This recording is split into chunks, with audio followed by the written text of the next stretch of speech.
만나 이혼하게 된 사람입니다. 행복했던 날에 수만큼 힘들기도 했던 저의 짧은 결혼 사연을 들려드리고자 컴퓨터를 켰어요. 사실 결혼이란 건 살면서 유일하게 내가 선택할 수 있는 행복의 길이기도 하잖아요. 근데 그것이 차마 불행의 길인 줄 모르고 들어섰다는 것에 아직도 저는 반성을 하고 있어요. 뭐가 그렇게 좋았길래 결혼을 서둘렀는지 모르겠어요. 아니, 서두르지 않았다면 제가 과연 실수 없이 인생을 살았을까요? 사실 그것도 확신은 못하겠네요. 그래도 한번 씻을 수 없는 실수를 겪었기 때문에 앞으로 제가 살아갈 인생에서 큰 도움은 될 것 같아요. 저의 경험을 청취자분들과 나누고자 하니 제 사연을 들어보시고 함께 조언 공유하도록 해요. 우선 저는 돈이 많은 집안에 시집을 갔습니다. 가난한 집안에 시집을 가는 것보단 결혼 잘했다는 소리를 많이 들었어요. 남편 되는 사람이 동네에서 마트 사업을 했는데요. 마트가 장사도 충분히 잘 되었고 또 주변 이웃에게 인지도도 좋아서 당시 저는 남편을 더 믿었습니다. 결혼하는 데 드는 자금도 별로 없었어요. 신혼집은 시부가 월세 주고 있던 아파트를 저희에게 주겠다고 해서 큰 목돈 마련할 필요 없었고 예식장은 양가 부모님이 돈을 보태서 해결해 주셨습니다. 양가 부모님께서 저희 보고 돈 있을 때 아껴놓으라 하더라고요.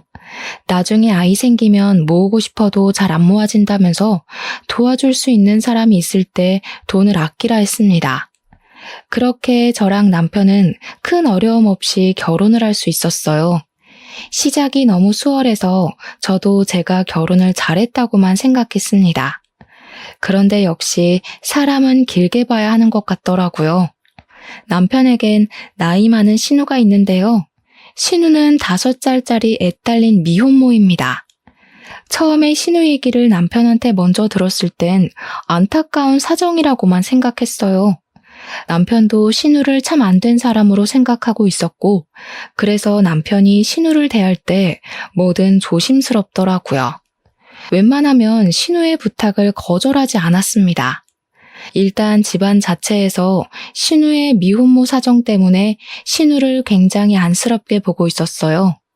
당연히 이건 지내다 보니 알게 된 사실이었습니다. 그래서 그런가 특히 남편과 신우 사이가 너무 좋더라고요.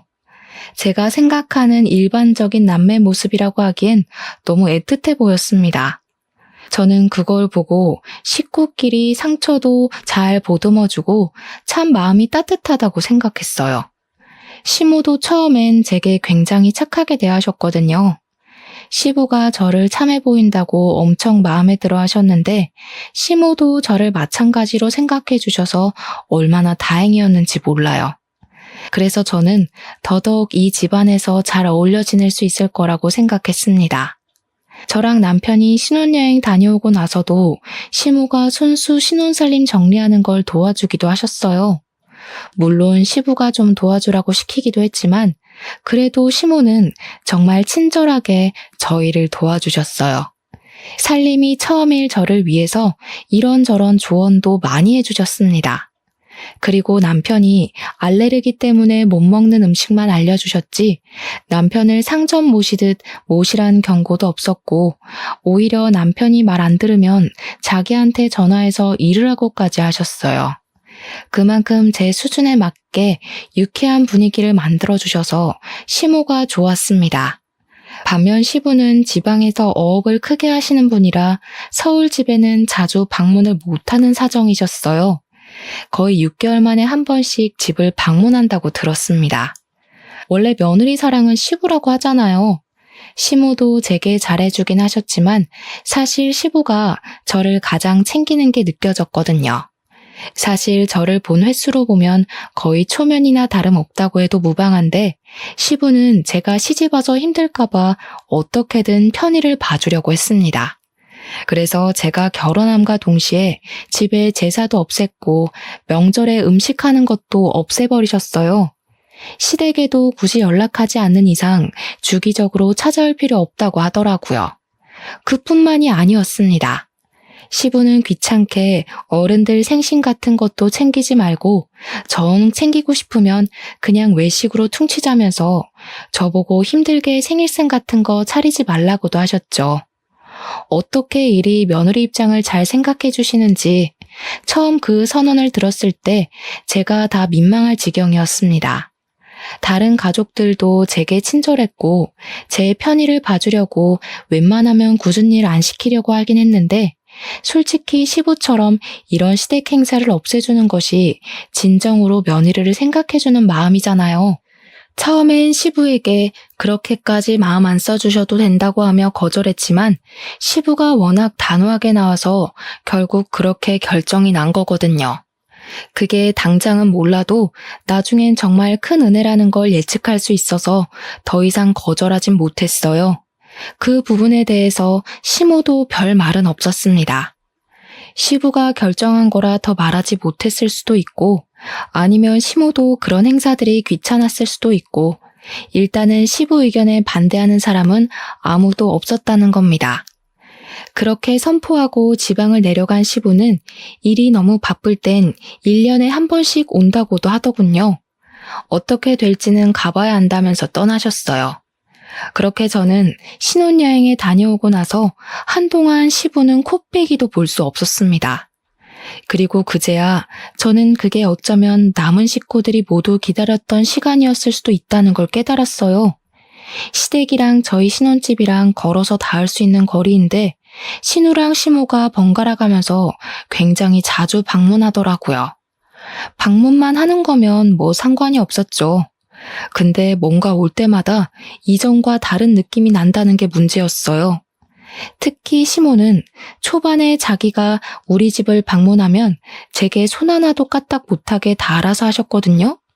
화장실 실내화를 뭐 저런 거 샀니? 저런 신발은 물기 조금 닿으면 미끄러운데. 그러다 바깥 일하는 사람 다치기라도 해봐. 너희 밥줄 끊기는 거야. 그리고 내가 계속 지켜봤는데 너 베란다에 화분 정리 아직도 안 했더라? 내가 분명 일렬로 세워놓으라고 했잖니. 지나가는 사람 발 걸린다고. 갈수록 시모가 제게 이래라 저래라 간섭하는 일이 늘어갔어요. 이전에는 제 손에 물 한 방울 안 묻게 하려고 과하게 행동하시더니 갑자기 자기 손에 물 한 방울 안 묻게 하려고 용을 쓰는 겁니다. 제가 다 알아서 할 일이었고 시모가 시키는 일보다 더 급한 일이 많아서 잠깐 미루고 있었던 거예요. 그런데 시모가 집을 찾아올 때마다 중구난방으로 지적을 해대니까 나중에는 점점 신경에 거슬리더라고요. 그래도 그때는 제가 원래 알고 있던 시모의 착한 이미지가 제 속에 더 많이 남아있었기 때문에 묵묵히 시키는 걸 했어요. 그게 다 시모와의 갈등을 피하기 위해서였죠. 근데 시모 한 명이면 제가 어떻게 견뎌보겠는데 얌전한 줄만 알았던 신우까지 어느 순간부터 제 삶에 비집고 들어오더라고요. 남편이랑 신우가 사이 좋다는 건 알고 있어서 자주 얼굴 볼 수밖에 없다는 건 그리 놀랄 일은 아니었어요. 하지만 제가 여태 봐온 신우의 모습은 그저 남편에게 피해주지 않으려고 늘 한 발 물러서 있고 시부 앞에서는 입도 뻥끗 못하는 소극적인 사람이었습니다. 그런데 이게 웬일일까요? 우리 집 방문이 점점 잦아지는 신우가 시무 못지않게 점점 다른 분위기를 내기 시작했다는 거 아닙니까? 일단 시모가 이전보다 잔소리랑 지적질이 많아졌다면 신우는 저를 왠지 모르게 시기하는 것 같았습니다. 시기를 한다는 게 무슨 말이냐면 남편이랑 신우 사이가 너무 좋다 보니까 제 남편이 저한테 잘해줄 때마다 신우가 질투를 느끼는 것 같았어요. 처음엔 당연히 신우가 그런 마음을 갖고 있는 줄 몰랐고 눈치를 챘다고 해도 긴가민가 했습니다. 그런데 언제 확신을 가졌냐면요. 남편이 오랜만에 외식 가자고 차를 끌게 되었는데 당연히 남편 옆자리는 제 자리라고 생각했거든요. 그래서 제가 이미 조수석에 앉았어요. 근데 갑자기 남편이 곤란해하면서 저보고 뒷자리에 타면 안 되겠냐고 하는 겁니다. 왜 그러냐고 물어봤더니 남편이 하는 말이 아주 황당했어요. 결혼하기 전에는 항상 누나가 옆자리에 앉았었거든. 그렇다 보니까 거의 지정석처럼 이용했어.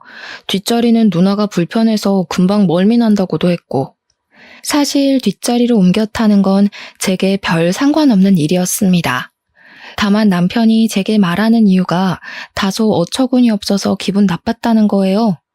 결혼하기 전에 그랬었던 일을 왜 결혼하고 나서까지 끌고 오는지 모르겠더라고요.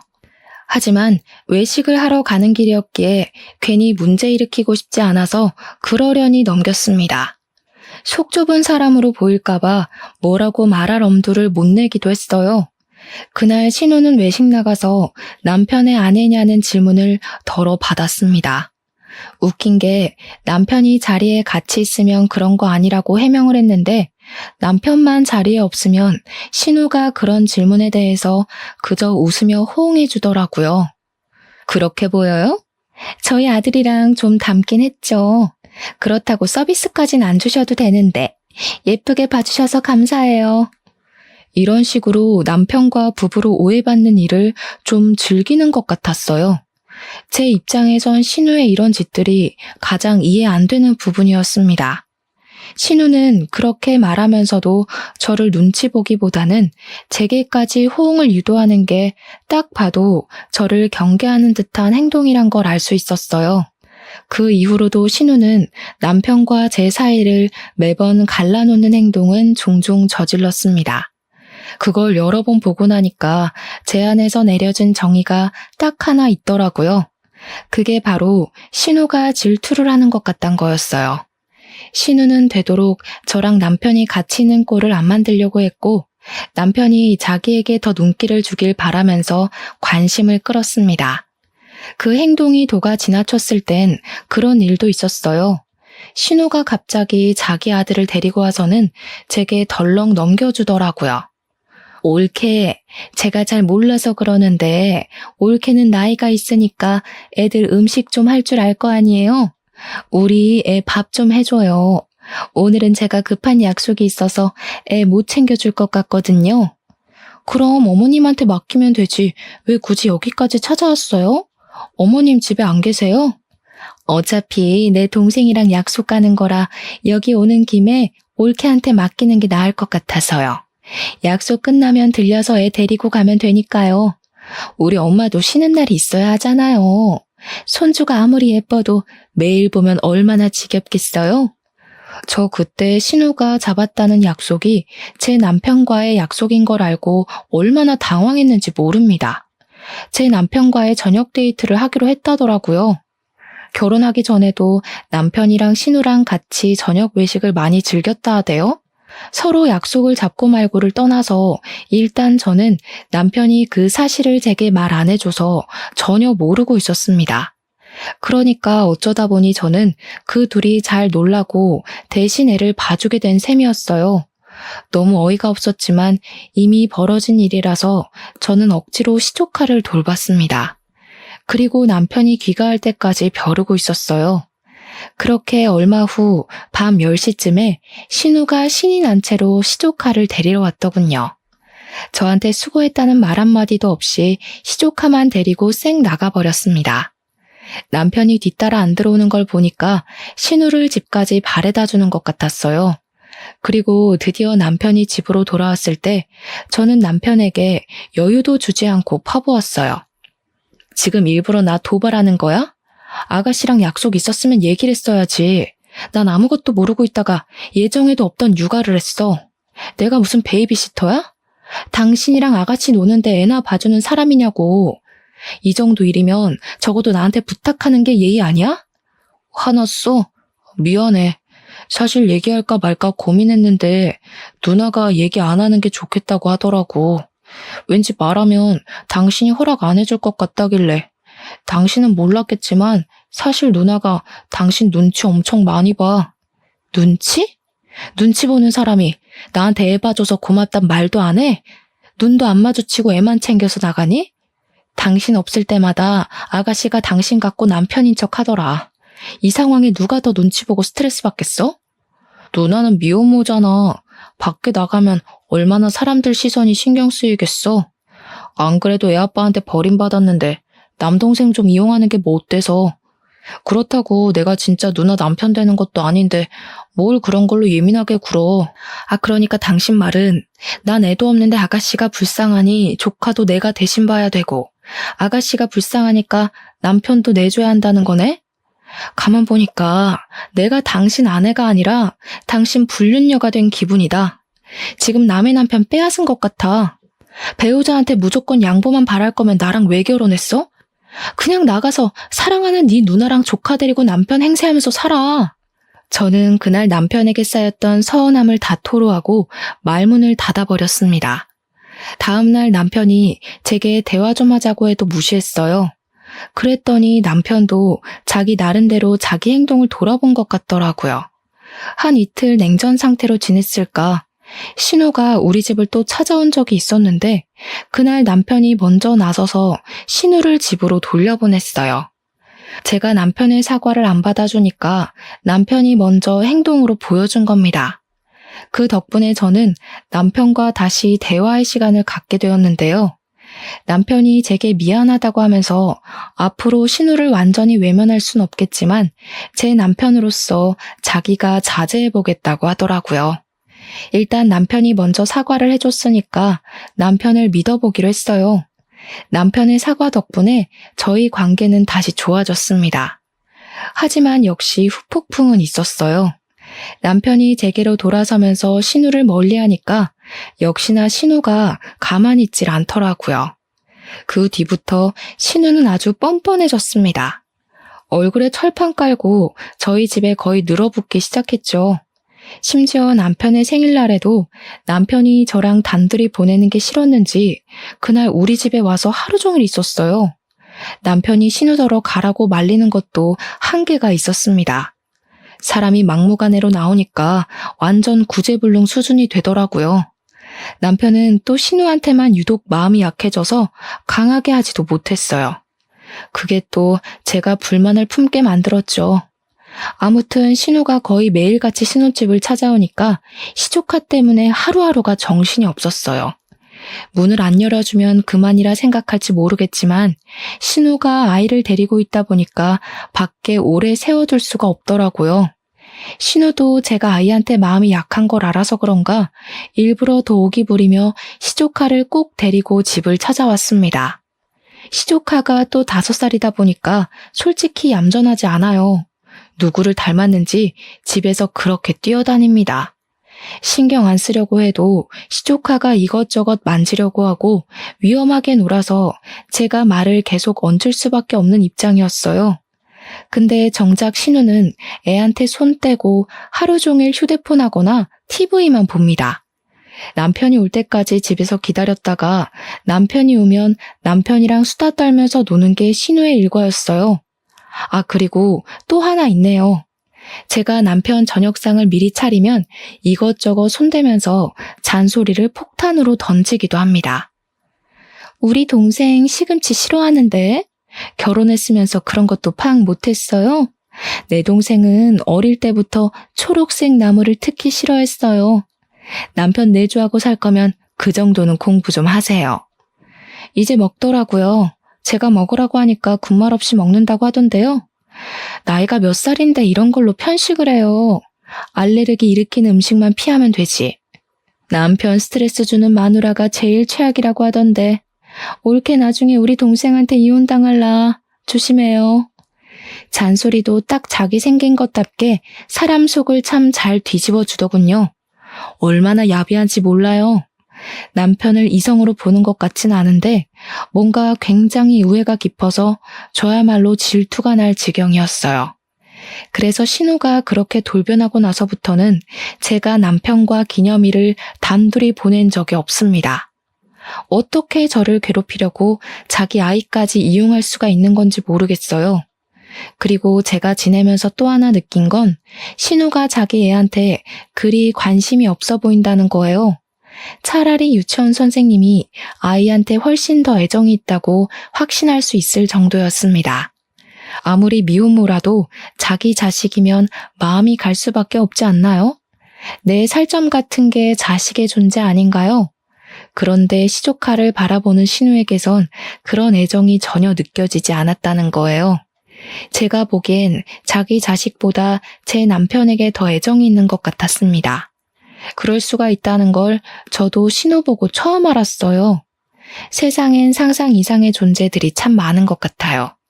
근데 신우야, 원래 도라이라 생각하고 무시하면 될 사람인데 여기서 제가 훨씬 짜증이 났던 건 그런 막대먹은 신우를 남편과 시모가 오히려 옹호한다는 겁니다. 저한텐 신우보다 남편과 시모의 반응이 더 스트레스였어요. 제가 신우 때문에 받은 스트레스를 남편한테 한 번씩 얘기했는데요. 남편이 초반에는 제 얘기를 나름 경청해줬으나 시간이 지날수록 귀찮아하더라고요. 그러면서 했던 말을 또 하고 또 했습니다. 애 혼자 키우느라 외로워서 그래. 당신이 이해 좀 해줘. 당신은 남편도 번듯하고 시댁도 번듯하잖아. 근데 우리 누나는 다 버려졌잖아. 혼자서 얼마나 소가리를 했겠어. 이걸 가족이 안 품어주면 우리 누나는 이제 의지할 곳이 없단 말이야. 그래, 너는 한두 살 먹은 어린애도 아닌데 그 정도 사정도 이해 못 해주니? 나이 먹은 여자는 볼 거라곤 이해심이랑 배려심밖에 없어. 설마 너 그런 각오도 없이 내 아들이랑 결혼하겠다 했던 거야? 나는 그래도 네가 철딱서니 없는 어린 년들보단 우리 식구 사정을 잘 품어줄 거라고 생각했다. 내가 잘못한 거니? 그럼 좀 실망할 것 같네. 실망은 이미 제가 했는데요. 이런 식으로 저 나쁜 년 만들어서 죄책감 들게 하려는 것 같은데 그런 건 어머님이 말씀하시는 어린애들한테나 통하는 화법이고요. 저는 어느 정도 성숙해버린 사람이라서 어머님 하시는 말씀이 일방적인 협박으로밖에 안 들리네요. 며느리를 이용하려고 한 거면 차라리 멋모르는 여자를 데려다가 며느리 시키지 그러셨어요? 웬만하면 시모한테 반항 안 하려고 했는데 해도 너무한 것 같아서 그만 저질러버렸던 날입니다. 그렇지 않아도 시모가 제 주장에 좀 당황하더라고요. 남편도 옆에서 시모한테 무슨 말버릇이냐고 잘못했다고 사과하라 하대요. 저도 한번 속마음을 털어놓으니 더 이상 눈에 뵈는 게 없어지는 겁니다. 그래서 이참에 더 제 감정을 밀어붙였어요. 이 결혼 생활 유지됐으면 좋겠어요? 아니면 그 반대인가? 저를 쫓아내기로 마음먹은 거라면 순순히 이혼해 드릴게요. 저도 이렇게 가스라이팅 당하면서 더는 못 살아요. 저는 결혼해서 잘 먹고 잘 살려고 한 거지 남의 집 뒤치다거리나 하러 온 거 아니거든요. 저는 그들 모습에 정떨어져서 입 밖으로 이혼까지 고심하겠다고 말해버렸습니다. 그랬더니 그제야 남편이 제게 또 먼저 사과를 하더군요. 그 자리에 함께 있던 시모랑 신우를 황급히 내보내곤 저를 붙잡고 용서를 빌었습니다. 그런데 용서를 비는 내용이 조금 특이했어요. 아빠한텐 절대 말하지 마. 우리끼리 해결할 수 있잖아. 앞으로 내가 잘할게. 당신 심기 안 거슬리도록 엄마랑 누나 우리 집에 못 오게 할 테니까 제발 아빠한텐 이혼 소리 꺼내지 마. 남편이 시부를 유난히 두려워하는 모습을 보이더라고요. 결혼 생활을 길게 유지한 건 아니었지만 남편이 그렇게까지 시부를 두려워하는 건 처음 봤습니다. 제게 싹싹 비는 모습도 이전에 사과했던 모습과는 차원이 다르게 간절했어요. 그래서 저 일단은 이혼을 보류하게 되었습니다. 실제 남편은 시모랑 신우를 우리 집에 못 오게 했고 저는 한동안 자유를 느낄 수 있었어요. 물론 이혼을 언급한 게 그냥 한 소리도 아니었고 이혼 결심을 완전히 접은 것도 아니었어요. 일단은 당장 시부가 제 눈앞에 없기도 해서 보류를 했을 뿐입니다. 결혼한 지 얼마 안 됐는데 벌써 이혼까지 염두에 버릴 줄은 몰랐네요.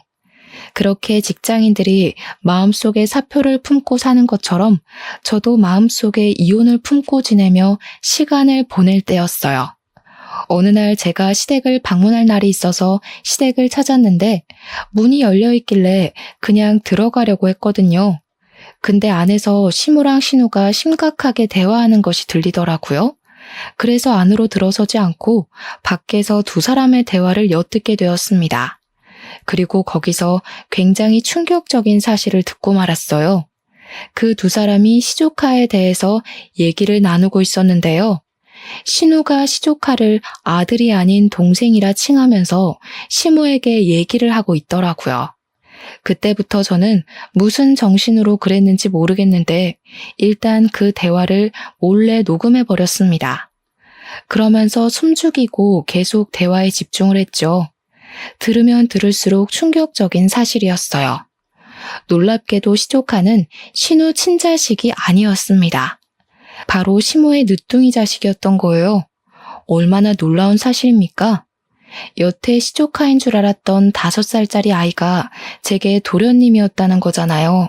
게다가 5살이면 아이 친모의 나이가 적어도 저랑 또래 정도는 되어야 하는데 시모가 품기에는 시모 나이가 너무 많잖아요. 솔직히 할머니 수준 아닙니까? 대체 어쩌다 그런 일이 생겼나 잠자코 더 들어봤더니 5년 전 시부가 집을 비운 사이에 시모가 산악회 모임을 다니다가 외간 남자랑 불륜을 저지른 것 같더라고요.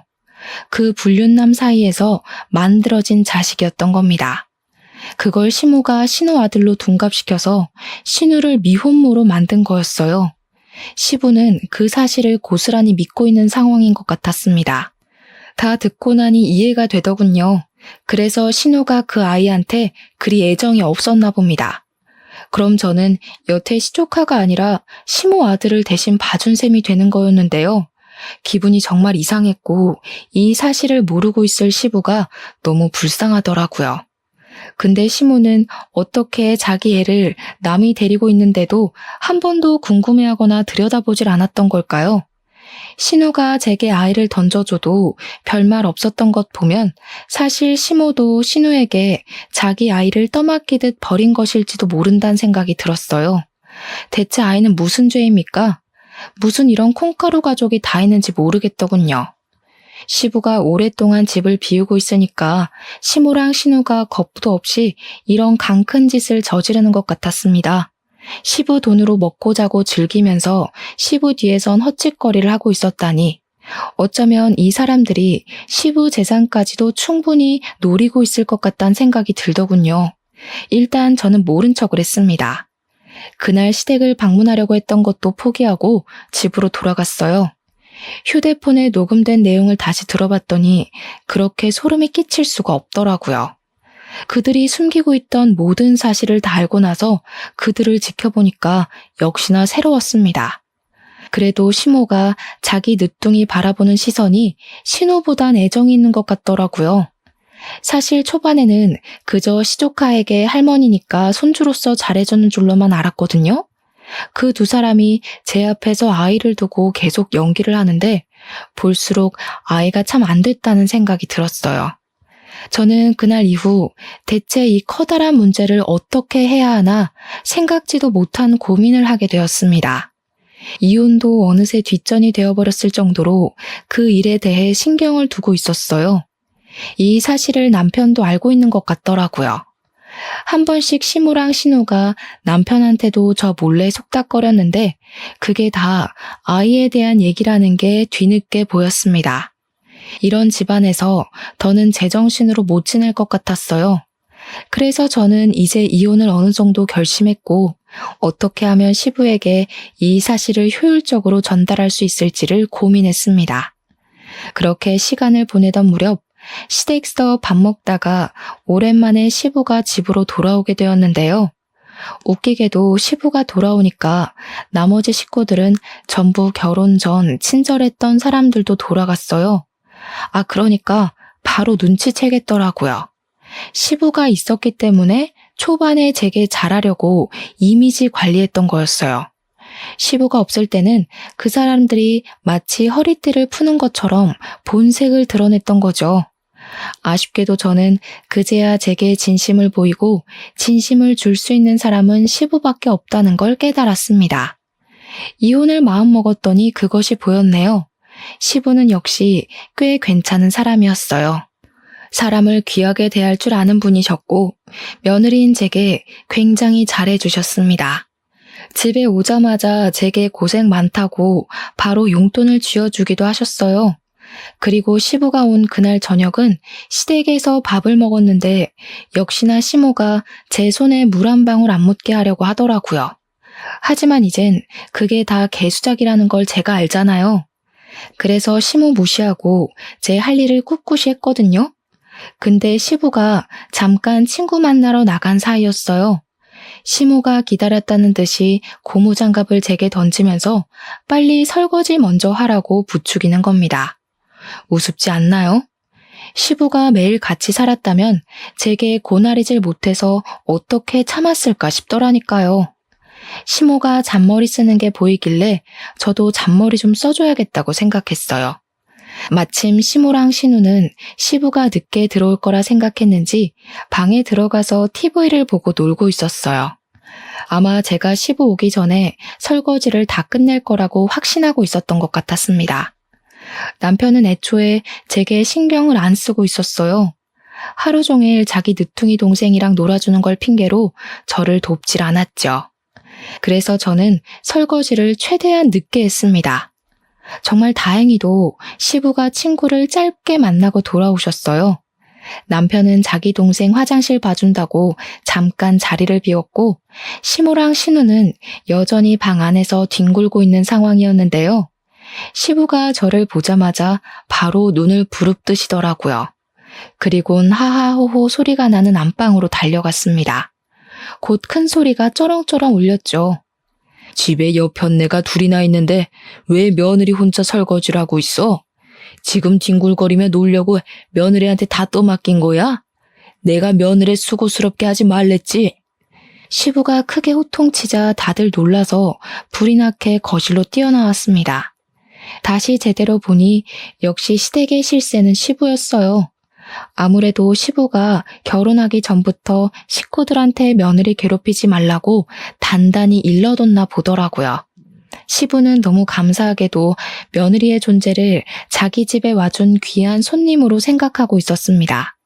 시부 또한 며느리가 시댁에 들어오면 고부 갈등이 있다는 걸 여기저기서 들은 것 같았어요. 그래서 자기는 제게 그런 가정을 선사해주고 싶지 않았나 봅니다. 설마 여태껏 며느리한테 다 떠넘겼던 거야? 나 없는 동안 저런 식으로 사람 괴롭히고 있었어? 아니에요. 무슨 그런 서운한 말을 해요. 내가 잠깐 허리가 아파서 며느리한테 설거지만 좀 해달라고 부탁한 거예요. 당신한테 들은 말이 있는데 우리가 어떻게 며느리를 함부로 시켜 먹겠어요?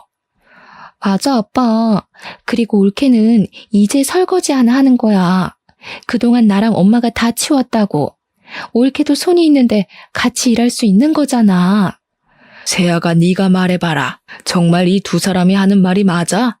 내가 없는 동안 이 두 사람이 너 불편하게 한 거 없었어? 시부가 따지는 동안 시모랑 신우가 어느새 그 앞에 무릎을 꿇고 있었는데요.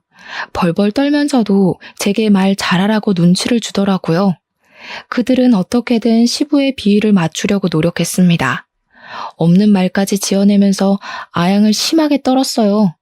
그렇게 시부가 부러우면서 감히 불륜을 저질러 불륜남 애까지 시부 집에 들일 생각을 했다니 참 대단하다 싶더라고요.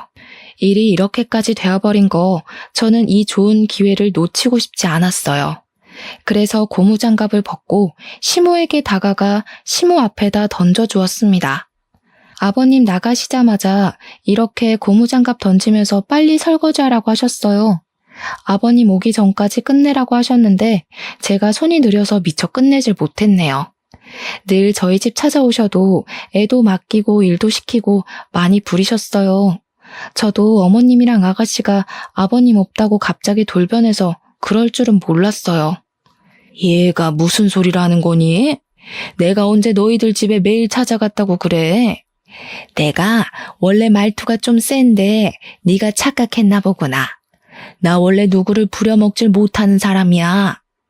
시모랑 신우가 제발 자기들 살려달라고 제게 처절한 눈빛을 보냈지만 저도 이제 이 지긋지긋한 결혼 생활을 그만하고 싶었습니다. 시부가 집에 계실 때 이혼 얘기를 꺼내는 것이 나을 것 같았어요. 그래서 남편이 그렇게 말렸던 행동을 결국 저지르게 되었죠. 아버님, 저 죄송하지만 이혼할게요. 이건 제가 생각했던 결혼 생활이 아니라서요. 전 어머님이랑 아가씨가 이렇게까지 괴롭힐 줄 몰랐어요. 그래도 남편은 제 편 들어줄 거라 생각했는데 남편까지 어머님이랑 아가씨 편만 들고 그동안 저 외톨이로 지냈어요. 앞으로 이렇게 평생 지낼 자신이 없습니다. 저는 이때까지 신우랑 시댁에서 받았던 불합리한 구박들을 전부 빠짐없이 고백했습니다. 그러자 시모랑 신우 표정이 경악으로 물들었고 뒤늦게 나타난 남편이 저를 잡아당기면서 말리더군요. 그건 시부가 남편에게 한 번 더 호통 쳐주는 덕분에 남편의 소나기에서 풀려날 수 있었어요. 저는 그날을 마지막으로 생각하고 제가 갖고 있는 카드를 모두 꺼내 보였습니다. 이 사람들이 그토록 숨기고 있던 엄청난 비밀도 당연히 그 자리에서 밝혔어요. 아, 그리고 이렇게 무서운 사람들이랑은 더 이상 못 살겠어요. 왠지 저까지 정신 이상해질 것 같아서요. 여기 조카가 아가씨 아들이 아니라면서요? 어머님 늦둥이 자식이라고 하던데. 제 말에 시모가 사색이 되더니 무슨 소리냐고 목청을 높였어요. 얼마나 똥줄이 탔으면 시부가 눈앞에 있는데도 벌떡 일어나서 제게 삿대질을 하더군요. 그러거나 말거나 저는 바로 녹음 파일을 틀었습니다. 파일에서 흘러나오는 음성은 누가 들어도 시모랑 신우 목소리였어요. 제가 이렇게 확실한 증거를 갖고 있을 거란 생각은 다들 못했나 봐요. 같이 있던 신우랑 시모 얼굴이 아주 새하얗게 질렸더라고요. 물론 남편도 마찬가지였습니다. 당연히 이 사실을 처음 알게 된 시부가 가장 충격을 받았겠죠. 알고 보니 시모랑 시부는 재혼한 사이였는데요. 남편이랑 신우가 둘 다 시모 자식이라네요. 시부는 시모를 만나기 전까지 노총각이었다가 초혼을 시모랑 한 듯 했습니다. 시부는 고분고분한 시모를 진심으로 좋아했던 것 같아요. 그래서 시모에게 자식이 둘이나 있다고 해도 흔쾌히 결혼을 결심한 거더라고요. 그런데 알고 보니 시모의 모든 모습들이 가식이었단 걸 그날 알게 된 셈이잖아요. 저보다 훨씬 더 충격이 강할 만했죠. 아무튼 시모는 그렇게 시부를 배신했음에도 결코 시부 곁을 떠날 수가 없는 이유가 있었어요. 왜냐하면 제 남편의 사업 자금을 시부가 전부 대주고 있었거든요. 시부는 시모가 자기 몰래 불륜을 저지르고 다니는 줄도 모르고 아들이란 이유만으로 남편을 지원하고 있었던 겁니다. 사실 피 한 방울 안 섞인 남이 아닙니까? 시부가 아빠 노릇하려고 남편 사업을 도운 것 같은데 그럼 적어도 다들 시부에게 아내 노릇, 자식 노릇을 했었어야죠. 숨겨뒀던 모든 사실이 밝혀지자 시모는 혹시나 집에서 쫓겨날까봐 얼굴이 새하얗게 질려버렸어요. 머리 끝까지 열받은 시부가 시모한테 손찌검을 하려고 하자 그때 신우가 먼저 달려들어 시부를 말렸습니다. 그러나 시부는 자기를 똑같이 속인 신우도 꼴보기 싫었는지 사정없이 신우를 밀쳐버렸어요. 한껏 쫄아있는 남편한테 달려가 남편 귀싸대기를 대신 날려버렸습니다. 넌 뭘 한 게 있다고 얼굴 빳빳이 들고 있어? 꼴도 보기 싫으니까 당장 나가. 그리고 내일부터 마트 나가지 마라. 내가 그놈의 마트 다른 사람한테 넘겨줘 버리려니까. 네? 아빠, 제가 잘못한 거 아니잖아요. 엄마가 불륜 저지른 걸 왜 저한테 그래요? 솔직히 저는 아빠한테 다 말하자고 했어요. 근데 엄마가 아빠한테 쫓겨날까봐 무서워서 계속 숨겼던 거라고요. 전 진짜 억울해요. 차라리 엄마랑 누나를 버리고 아빠 밑에 있을게요. 닥쳐. 이미 한통 속이었던 사람을 내가 뭘 믿고 키워주겠어? 먹여주고 데리고 살아줬더니 감히 나를 배신해? 며느리 입에서 저딴 말이 나오게 만들어? 당장 다 꺼져. 시부는 그 자리에서 바로 식구들을 내보내려고 했어요. 그러자 시모랑 신우가 다시 시부 앞에 무릎 꿇고 빌기 시작했습니다. 잘못했다고 한 번만 용서해달라고 하는데 제게 허세 부리던 사람들이 맞나 싶더군요. 저는 사실 이렇게까지 집안 뒤집힐 줄 몰라서 좀 당황스러웠어요. 시부가 이혼을 할 거란 생각은 했지만 당장 식구들을 길거리로 내쫓을 줄은 몰랐거든요. 그 와중에 남편은 계속 시모 탓만 하고 있었습니다. 신우랑 시모 둘이 짜고 한 거지 자기는 아무것도 몰랐다며 같은 변명을 반복했어요. 그런다고 정말 자기는 잘못이 하나도 없는 줄 아나 봐요. 이미 시부에게 그 사실을 몇 년간 숨긴 걸로 중죄나 다름없는데 말입니다. 이미 그들은 더 이상 회생할 수 없을 만큼 이미지가 다 박살이 났는데 그런 와중에도 시모랑 신우는 혼자만 살려는 남편이 고가웠는지 남편의 과오까지 알아서 다 밝혀주더라고요. 그 자리에서 한 발 물러나 그 사람들을 지켜보는데 정말 추태가 따로 없었습니다. 그러거나 말거나 시부는 어린 아기마저도 자기 핏줄이 아니니 자비를 베풀 필요가 없다고 생각했나 봐요. 아이를 바로 시모에게 안겨주며 같이 내쫓았습니다. 결국 그들은 짐도 못 챙기고 빈손으로 집을 나가게 되었죠.